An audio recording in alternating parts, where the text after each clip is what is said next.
Microbiology की unit 4 है immunity. ठीक है, तो पूरी की पूरा चैप्टर इसी वीडियो में कवर करेंगे। आईएनसी के सिलेबस के अकॉर्डिंग सारे टॉपिक कवर करेंगे एक तरफ से। तो पहले देख लेते हैं इम्यूनिटी क्या होता है। The ability of the body to fight infections and prevent disease, यानी कि किसी इन्फेक्शन से या किसी डिसीज़ को प्रिवेंट करने के लिए जो बॉडी की एबिलिटी होती है फाइट करने की, उसको इम्यूनिटी बोलते हैं। ठीक है, तो इसके बेसिक डेफिनेशन से तो आप लोग पहले से ही परिचित होंगे।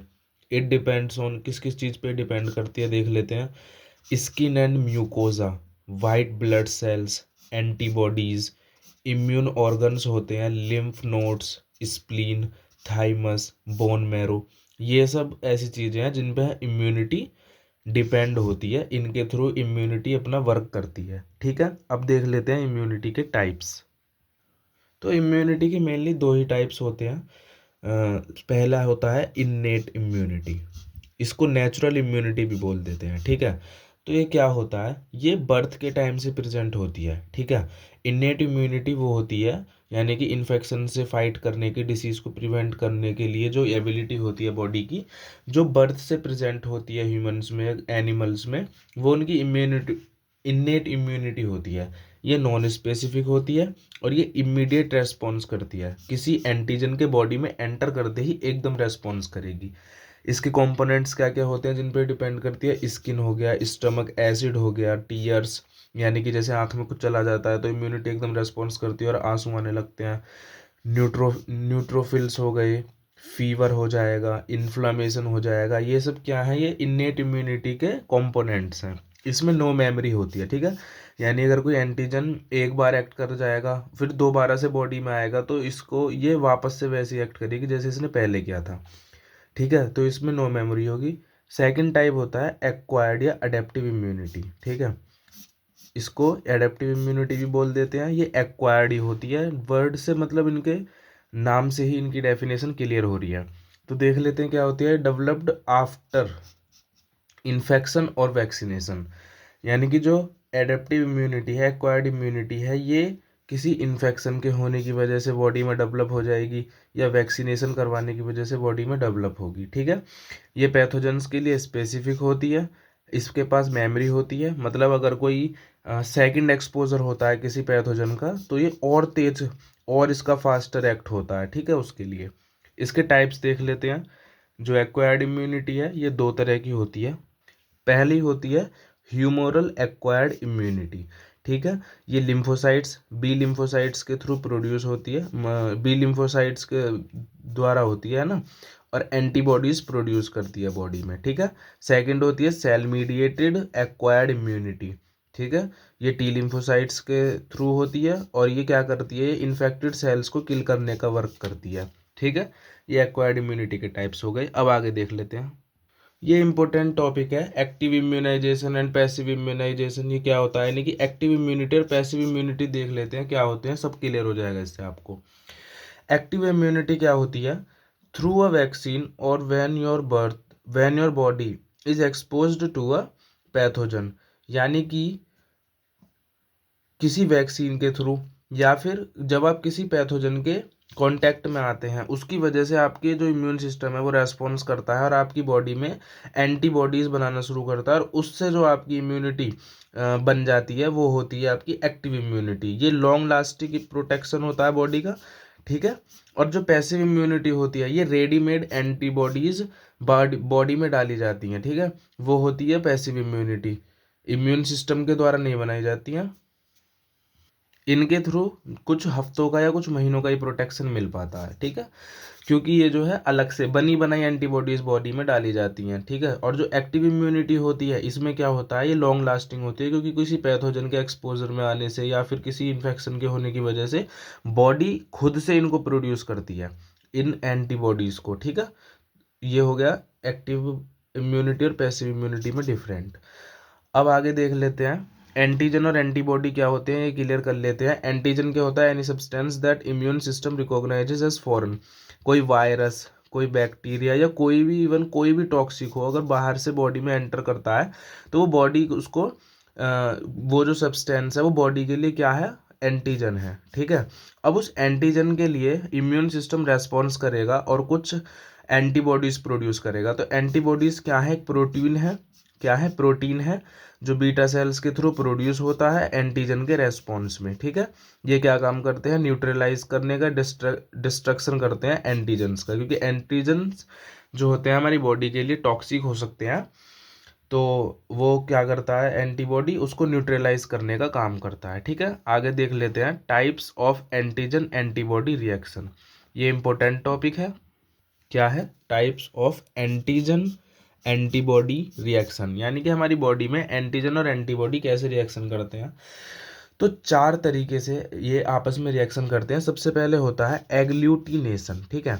एग्लूटिनेशन रिएक्शन कैसे होती है, इसमें जो एंटीबॉडीज होती हैं ये एंटीजन के साथ मिलकर क्लम्प बना लेती हैं, यानी कि गुच्छा टाइप में बना लेती हैं, जिसकी वजह से क्या होता है, जो इम्यून सेल्स होती हैं उनके लिए ये क्लम्प रिकॉग्नाइज करने में आसान हो जाते हैं, ईजियर हो जाते हैं उनको फाइंड करने के लिए, और उसकी वजह से इम्यून सिस्टम उसे जल्दी से डिस्ट्रॉय कर देता है, ठीक है। तो एंटीबॉडीज और एंटीजन मिलकर क्लम्प बना देते हैं। ये वाली जो रिएक्शन होती है इसको बोलते हैं एग्लूटिनेशन, ठीक है। नेक्स्ट है प्रेसिपिटेशन। प्रेसिपिटेशन रिएक्शन में क्या होता है, antibodies bind to soluble antigens. अगर जो एंटीजन है वो सॉल्यूबल है तो जो एंटीबॉडीज हैं वो उस एंटीजन से बाइंड कर जाएंगे, ठीक है, और क्या बना लेंगे, एक सॉलिड कॉम्प्लेक्स बना लेंगे, जिसकी वजह से वही इम्यून सेल्स को उन्हें रिकॉग्नाइज करने में हेल्प मिलेगी, क्लियर हो जाएगा इम्यून सेल के लिए, और न्यूट्रलाइज करने में हेल्प मिलेगी, ठीक है। थर्ड होता है न्यूट्रलाइजेशन, न्यूट्रलाइजेशन है थर्ड रिएक्शन। इसमें क्या होता है, एंटीबॉडीज जो होती हैं वो जो हार्मफुल पार्ट है एंटीजन का उसको ब्लॉक कर देती हैं, ठीक है। जैसे कोई वायरस है उसकी किसी सेल में एंटर करने की जो एबिलिटी है उसको क्या कर देंगी, ख़त्म कर देंगी। तो इसकी वजह से क्या हो जाएगा, वो न्यूट्रलाइज हो जाएगा, ठीक है। तो ये भी एक एंटीजन एंटीबॉडी रिएक्शन है। लास्ट होती है फोर्थ, कॉम्पोनेंट एक्टिवेशन। कौन सी होती है, कॉम्प्लीमेंट एक्टिवेशन। तो कॉम्प्लीमेंट एक्टिवेशन में क्या होती है, इस रिएक्शन में antibodies trigger a group of proteins which leads to the destruction of the pathogens by creating holes in its membranes. यानी कि जो पैथोजेंस होते हैं इनकी जो सेल मेम्ब्रेन होती है इसमें होल कर देती है, एंटीबॉडीज जो होती हैं वो जो एंटीजन है यानी कि जो पैथोजन है, जो टॉक्सिक माइक्रोब है हमारी बॉडी के लिए, उसकी मेम्ब्रेन में होल क्रिएट कर देती हैं, जिसकी वजह से उसका डिस्ट्रक्शन हो जाता है, ठीक है। कुछ हाइपर सेंसिटिविटी रिएक्शंस होती हैं जिन्हें एलर्जी टाइप्स भी बोल देते हैं। हाइपर सेंसिटिविटी रिएक्शन जब हमारा इम्यून सिस्टम ज़्यादा रिएक्शन कर जाता है, जितना उसे नहीं करना चाहिए उससे ज़्यादा।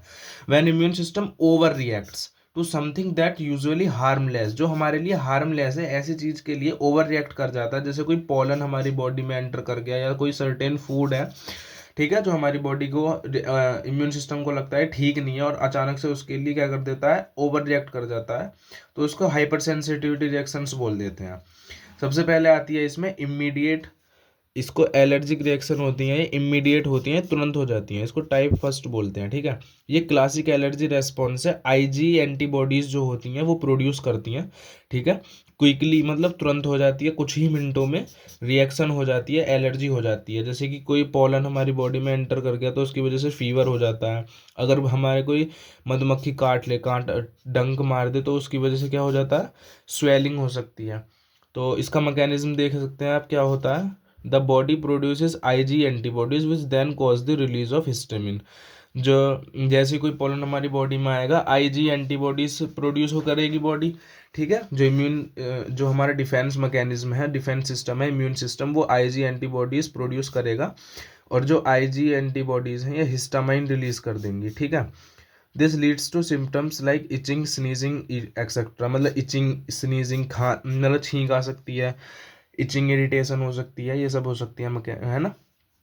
टाइप सेकंड होती है साइटोटॉक्सिक रिएक्शन। तो देख लेते हैं साइटोटॉक्सिक रिएक्शन क्या होती है। Type second hypersensitivity reaction है। इसमें क्या होता है, the immune system attacks the body own cells. मतलब जो इम्यून सिस्टम है वो बॉडी की खुद की सेल्स पर ही अटैक करने लग जाता है। जैसे ब्लड ट्रांसफ्यूजन रिएक्शंस हो जाती हैं कभी कभी, तो जो बॉडी की खुद की सेल्स है, इम्यून सिस्टम उन्हें ही किल करने लग जाएगा, उन्हें ही हार्म करने लगेगा। हीमोलाइटिक एनीमिया में ये कंडीशन कॉज हो जाती है। इसका मैकेनिज्म देख लेते हैं क्या होता है। एंटीबॉडीज आईजीजी और आईजीएम, ठीक है, ये क्या करती हैं, बॉडी की खुद की सेल्स के साथ बाइंड कर जाती हैं और उनको डिस्ट्रक्शन करने लगती हैं, उनका डिस्ट्रक्शन करने लगती हैं इम्यून सेल्स के थ्रू। मतलब वही है, बॉडी की खुद की सेल्स को ही हार्म पहुंचाने लगती हैं। तो ये होती है साइटोटॉक्सिक रिएक्शन। थर्ड होती है टाइप थर्ड जो हाइपर सेंसिटिविटी रिएक्शन है, वो है इम्यून कॉम्प्लेक्स रिएक्शन। कौन सी है? इम्यून कॉम्प्लेक्स रिएक्शन, ठीक है। तो antibodies and antigens from large complexes that can settle in tissues. जो एंटीबॉडीज और एंटीजेंस होते हैं वो हाइपर सेंसिटिविटी रिएक्शन के थ्रू क्या कर लेते हैं, लार्ज कॉम्प्लेक्सेस बना लेते हैं। जो और टिश्यू में, मतलब टिश्यू में क्या हो जाएंगे, लार्ज कॉम्प्लेक्सेस बना लेंगे, सॉलिड कॉम्प्लेक्सेस। उसकी वजह से हाइपर सेंसिटिविटी कॉज हो जाएगी, ठीक है। टाइप 4 होती है डीलेड रिएक्शन, इसको सेल मीडिएटेड भी बोलते हैं, ठीक है। ये क्या होती है, इस रिएक्शन को होने में कुछ घंटों से कुछ दिनों तक भी लग जाते हैं, ठीक है। This reaction takes hours to days to develop. Mechanism देख लेते हैं क्या होती है। जो इसमें टी सेल्स होती हैं वो इन्वॉल्व होती हैं। ये क्या करती है, इन्फ्लामेटरी केमिकल्स रिलीज करती हैं, जिसकी वजह से टिश्यू डैमेज होने लगता है, मतलब खुद की ही बॉडी को हार्म पहुंचने लगता है। तो ये हाइपर सेंसिटिविटी रिएक्शंस होती हैं, immediate reactions, cytotoxic reaction, immune complex reaction और डिलेड रिएक्शन, ठीक है। ये इम्पोर्टेंट टॉपिक है। Serological test. सीरोलॉजिकल टेस्ट क्या होते हैं, लेबोरेटरी में कुछ टेस्ट किए जाते हैं बॉडी में ये देखने के लिए कि कोई पैथोजन प्रेजेंट है या नहीं, ठीक है। मतलब किसी डिसीज का पता लगाने के लिए टेस्ट किए जाते हैं, laboratory tests that look for the presence of antibodies और एंटीजेंस इन योर ब्लड। मतलब हमारे ब्लड में कौन से एंटीबॉडीज प्रेजेंट हैं और कौन से एंटीजेंस प्रेजेंट हैं, उनको देखने के लिए ये टेस्ट किए जाते हैं। They help detect if your immune system has responded to an infection और there is a pathogen present, ठीक है। कोई पैथोजन हमारी बॉडी में प्रेजेंट है या नहीं, उसके डिटेक्शन के लिए ये टेस्ट किए जाते हैं। अब थोड़े से टेस्ट देख लेते हैं, उनके प्रिंसिपल देख लेते हैं और उनके एग्जाम्पल देख लेते हैं। जैसे टेस्ट होता है एग्लूटिनेशन, ठीक है। इसमें हमने पीछे ही बताया था, एंटीबॉडीज और जो एंटीजेंस हैं वो क्लम्प कर लेते हैं आपस में, है ना, तो विजिबल हो जाते हैं। तो ये ब्लड ग्रुप, अगर ब्लड ग्रुप का पता लगाना है तो उसके लिए ये किया जाता है, ठीक है। एलाइजा टेस्ट होता है, ये एंजाइम लिंक्ड एंटीबॉडीज है, ठीक है। इसमें इसके थ्रू किस किस का पता लगा जाता है, अगर HIV है नहीं है, हेपेटाइटिस है नहीं है, इसका। PCR टेस्ट होता है, इसका प्रिंसिपल होता है जेनेटिक मटेरियल को डिटेक्ट करता है और इससे कोविड-19 का पता लगाया जा सकता है। वेस्टर्न क्लॉट होता है, ठीक है, ये टेस्ट होता है वेस्टर्न क्लॉट, इससे प्रोटीन्स कंफर्म किए जाते हैं। और HIV कन्फर्मेटरी टेस्ट होता है, ठीक है, इसके थ्रू HIV की कन्फर्मेशन होती है। एक टेस्ट होता है RPR या इसको VDRL टेस्ट भी बोल देते हैं, सिफिलिस की स्क्रीनिंग के लिए होता है ये, ठीक है। किसके लिए यूज होता है ये, सिफिलिस को डिटेक्ट करने के लिए कि बॉडी में है या नहीं। और रैपिड कार्ड टेस्ट्स होते हैं, ठीक है, ये क्या करते हैं, क्विक डिटेक्शन कर देते हैं किसका, किसी डिसीज का, जैसे कि डेंगू हो गया, मलेरिया हो गया, ठीक है। तो सीरोलॉजिकल टेस्ट आपको क्लियर होंगे। अब है इम्यूनोग्लोबुलिन्स, ठीक है, ये इंपॉर्टेंट है। ये एंटीबॉडीज़ जो होती हैं, ठीक है, एंटीबॉडीज़ ही हैं ये, जो इम्यून सिस्टम के थ्रू प्रोड्यूस होती हैं किसी एंटीजन के विरोध में, उससे उसको न्यूट्रलाइज करने के लिए, ठीक है। ये वाई शेप्ड प्रोटीन होती हैं, जो इम्यूनोग्लोबिन्स होती हैं, प्रोटीन्स होती हैं वाई शेप्ड, और ये क्या काम करती हैं, एंटीजन के साथ बाइंड होने का काम करती हैं, उनको न्यूट्रलाइज करने का काम करती हैं। अब इनके टाइप्स देख लेते हैं और उनकी प्रॉपर्टीज़ देख लेते हैं इनकी इम्यूनोग्लोबुलिन्स की। IG जो है ये इम्यूनोग्लोबुलिन की शॉर्ट फॉर्म है। तो IgG इम्यूनोग्लोबुलिन G जो होता है ये सबसे ज़्यादा पाया जाता है, मोस्ट अबेंडेंट होता है। क्रॉसिस प्लेसेंटा, जो न्यूबॉर्न बेबी होता है, मतलब जिस टाइम पे वो प्लेसेंटा में होता है उसको क्रॉस करके उसको प्रोटेक्शन का काम करता है न्यूबॉर्न को, IgG। IgM जो होता है सबसे पहले प्रोड्यूस होता है किसी भी एंटीजन के बॉडी में एंटर करने पे, ठीक है। और IgA जो होता है ये सीक्रेशंस होते हैं, जैसे कि सलाइवा, ब्रेस्ट मिल्क, टीयर्स, ठीक है। इन सब के थ्रू IgA, इन सब में कौन सा इम्यूनोग्लोबिन प्रेजेंट होता है, IgA, ठीक है। IgE होता है, आईजी ये एलर्जी कॉज करता है, पैरासिटिक इन्फेक्शंस कॉज करता है, ठीक है। इनके लिए मतलब इनके लिए ये बॉडी में प्रोड्यूस होता है। आईजीडी होता है, इम्यूनोग्लोबुलिन डी होता है, ये बीटा सेल रिसेप्टर के थ्रू प्रोड्यूस होता है बॉडी में, ठीक है। तो इम्यूनोग्लोबुलिन्स और उनकी प्रॉपर्टीज आपको क्लियर होंगी। ये इंपॉर्टेंट टॉपिक है वैक्सीन्स। वैक्सीन्स क्या होती हैं? तो वैक्सीन क्या है? एक इम्यूनोबायोलॉजिकल सब्सटेंस होते हैं जो प्रोड्यूस किए जाते हैं किसके लिए? स्पेसिफिक प्रोटेक्शन के लिए, किसी डिसीज से। कोई डिसीज हो रही है उससे प्रोटेक्शन के लिए ये इम्यूनोबायोलॉजिकल सब्सटेंस प्रोड्यूस किए जाते हैं। क्या होते हैं? ये वैक्सीन होते हैं। इम्यूनोप्रोफाइलैक्सिस ये प्रोसेस होती है, इसको क्या बोलते हैं? ये क्या होती है? To prevent spread of infection through vaccines. Vaccines के थ्रू जो इन्फेक्शन प्रिवेंट किया जाता है, इस प्रोसेस को बोलते हैं इम्यूनो प्रोफाइलैक्सिस, ठीक है। अब वैक्सीन के टाइप्स देख लेते हैं, ये इंपॉर्टेंट टॉपिक है, एग्जाम में पूछा जाता है। टाइप्स ऑफ वैक्सीन, ठीक है। तो टाइप्स ऑफ वैक्सीन देख लेते हैं कौन कौन से होते हैं। सबसे पहले होता है लाइव एटीन्यूएटेड वैक्सीन्स, ठीक है। तो ये जो लाइव एटीन्यूएटेड वैक्सीन्स होती हैं, लिव एटीन्यूएटेड ऑर्गेनिज्म से प्रिपेयर किए जाते हैं। जो एटीन्यूएटेड ऑर्गेनिज्म होते हैं, इनकी लेबोरेटरी में जो टॉक्सिसिटी होती है वो ख़त्म कर दी जाती है, वीक हो जाते हैं ये, तो इनसे प्रिपेयर करते हैं इसको, ठीक है। ये प्रोलॉन्ग्ड इम्यूनिटी कर देते हैं कॉज बॉडी में, और क्योंकि इनमें मेजर एंटीजेंस होते हैं इसलिए इनकी वजह से प्रोलॉन्ग्ड इम्यूनिटी हो जाती है बॉडी में। जैसे कि इसका एग्जांपल देख लेते हैं लाइव एटीन्यूएटेड वैक्सीन का, जैसे ओपीवी हो गया, ओरल पोलियो वैक्सीन, बीसीजी हो गया, ओरल टाइफाइड वैक्सीन हो गई, ये लाइव एटीन्यूएटेड वैक्सीन्स का एग्जांपल है। नोट्स के आपको डिस्क्रिप्शन बॉक्स में मिल जाएंगे, ठीक है। और इनएक्टिव और किल्ड वैक्सीन्स, ये सेकंड टाइप है, इनएक्टिव और किल्ड वैक्सीन्स। ये किल्ड ऑर्गेनिजम्स के थ्रू प्रिपेयर की जाती है। इसके एग्जांपल हो गए जैसे वूफिंग कफ की जो वैक्सीन होती है, टाइफाइड वैक्सीन, इन्फ्लुएंजा वैक्सीन, ठीक है, ये इसके एग्जांपल हो गए। अब थर्ड होती है टॉक्सॉइड वैक्सीन, ठीक है। देख लेते हैं टॉक्सॉइड वैक्सीन क्या होती है। Exotoxins produced by certain microbes which are treated with formalin. मतलब ये एक्सोटॉक्सिन होती हैं, जो ये टॉक्सॉइड वैक्सीन होती हैं एक्सोटॉक्सिन्स होती हैं, ठीक है। कुछ माइक्रोब्स के थ्रू इनको प्रोड्यूस किया जाता है। पहले इनको फॉर्मेलिन में ट्रीट करते हैं, फॉर्मेलिन से माइक्रोब्स को ट्रीट करने से इनकी टॉक्सिसिटी खत्म हो जाती है, लेकिन जो इनकी एंटीजेनिसिटी होती है वो बरकरार रहती है। तो इसलिए ये टॉक्सॉइड वैक्सीन हमारे लिए सही रहती हैं, जैसे कि डिप्थीरिया की वैक्सीन होती है, टिटेनस की वैक्सीन होती है, ठीक है। कुछ अदर वैक्सीन्स के नाम दे रखे हैं, जैसे हीमोफिलस इन्फ्लुएंजा बी वैक्सीन हो गई, HBV, hepatitis B vaccine, MMR vaccines, varicella vaccines, typhoid vaccines, pneumococcal vaccines, meningococcal vaccine, rabies vaccine, ठीक है। ये कुछ वैक्सीन्स के एग्जाम्पल दिए हुए हैं। अब एक टॉपिक है कोल्ड चेन, वैक्सीन के से रिलेटेड है। वैक्सीन के स्टोरेज और ट्रांसपोर्टेशन जो होता है लो टेम्परेचर पे होना चाहिए, ठीक है।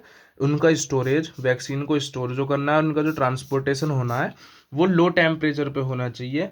तो इसको ही बोलते हैं कोल्ड चेन, ठीक है। It is necessary to prevent spoilage of vaccines. Vaccines खराब ना हो इसके लिए ये ज़रूरी है, क्योंकि अगर ट्रांसपोर्टेशन जो है और जो स्टोरेज है वैक्सीन्स का वो लो टेम्परेचर पे नहीं होगा तो उनका स्पॉइलेज हो सकता है, तो उसको प्रिवेंट करने के लिए कोल्ड चेन इंपॉर्टेंट है। कोल्ड चेन के इक्विपमेंट्स क्या क्या होते हैं? रेफ्रिजरेटर्स, जहाँ पे उनको लो टेम्परेचर प्रोवाइड किया जा सकता है, कोल्ड रूम्स होते हैं, कोल्ड बॉक्सेस होते हैं, वैक्सीन कैरियर होते हैं, ठीक है, जो उनको सूटेबल एनवायरनमेंट प्रोवाइड करते हैं, आइस पैक्स या कोल्ड पैक्स होते हैं, ठीक है। तो ये कोल्ड चेन होता है उसके ठीक ट्रांसपोर्टेशन और स्टोरेज के लिए वैक्सीन्स के, ठीक है। ये देखिए लास्ट में आपका बचता है इम्यूनाइजेशन शेड्यूल। तो इम्यूनाइजेशन शेड्यूल देख लेते हैं क्या होता है ये। इम्यूनाइजेशन शेड्यूल का मतलब है किस एज पे कौन सा